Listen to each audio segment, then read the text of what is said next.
Hello guys, welcome back to our channel Gaming Basics. In today's video, I will be teaching you guys how to fish on Red Dead Redemption 2. But here's a note at first, to be fishing, you must be nearby a river or the lake.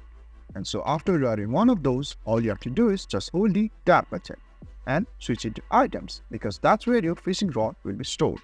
And you can see your fishing rod right here at this section. And to use it, just select the fishing rod and release the tab button. And after your character takes out the fishing rod, you have to place a bait. So hold the tab button again. As you can see, this menu pops up on your screen. Select any of those bait and just release the tab button. And to use it, all you have to do is at first hold the right mouse button. And again, to pull back the rod, you have to hold the left mouse button. And to release it, release the left mouse button like this. And all you have to do is just wait until the fish comes to your fishing rod. So guys, that's how you fish on Red Dead Redemption 2. Thank you for watching our video. If you like our video, please leave a like and please do not forget to subscribe our channel.